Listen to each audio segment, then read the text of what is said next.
আমরা প্রায়ই শুনি মন যা ভাবে শরীর তাই করে। এটা শুধু প্রবাদ নয়, একেবারে বৈজ্ঞানিক সত্য। মন যদি ভয় পায়, শরীর কাঁপে। মন যদি আশা করে, শরীর শক্তি পায়। আর মন যদি বিশ্বাস করে, মৃত্যু আসতে পারে ভুল কারণেই। এই রহস্যময় মানসিক প্রভাবকে বিজ্ঞানীরা বলেন, হ্যাঁ ঠিকই বলেছেন, প্ল্যাসিবো এফেক্ট, যেখানে মনের বিশ্বাস শরীরের বাস্তব প্রতিক্রিয়া তৈরি করে। এই প্ল্যাসিবো কতটা শক্তিশালী হতে পারে সেটা একটা সত্য ঘটনার মাধ্যমে জেনে নিই চলুন। একজন আসামি মৃত্যুদণ্ডপ্রাপ্ত, আদালতের নির্দেশে ফাঁসি হবে। কিন্তু ঠিক তখনই কিছু বিজ্ঞানী তার উপর এক পরীক্ষা চালাতে চাইলেন। তারা বললেন, তোমাকে ফাঁসি নয়, মারা হবে এক বিষাক্ত সাপের কামড়ে।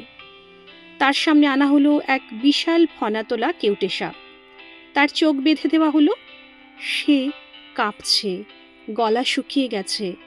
তারপর বিজ্ঞানীরা সূচ দিয়ে তার হাতে একটুখানি ফুটো করলেন, ঠিক যেভাবে সাপ কামড়ায়। আর কিছুই করা হয়নি। কিন্তু তার মন বিশ্বাস করে ফেলল, সাপ তাকে কামড়েছে, বিষ রক্তে ছড়িয়ে পড়ছে, এবার সে মরে যাবে। তার শ্বাস প্রশ্বাস দ্রুত হলো, শরীর কেঁপে উঠল, মাথা ঘুরল। মাত্র কয়েক মিনিটেই সে পড়ে গেল চিরতরে নিস্তব্ধ।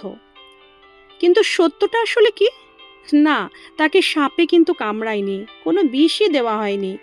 তবে সে মারা গেল, কারণ তার মন বিশ্বাস করেছিল সে মরে যাবে, আর শরীর তা বিশ্বাস করে বাস্তবায়িত করলো। এই গল্পটা আমাদের কি শেখায়? মন আর শরীর আলাদা নয়, উভয়ের মধ্যে একটা গভীর সংযোগ আছে, একটাই সিস্টেম। তুমি যদি নিজেকে দুর্বল ভাবো, তুমি সত্যিই দুর্বল হয়ে পড়ো। আর যদি বিশ্বাস করো আমি পারি, তবে কঠিন পরিস্থিতি মোকাবিলার করার শক্তি তোমার ভেতরে তৈরি হয়ে যাবে। এখানে একটা মরাল আছে, মনই আমাদের সবচেয়ে বড় ওষুধ, আবার সবচেয়ে বড় বিষও।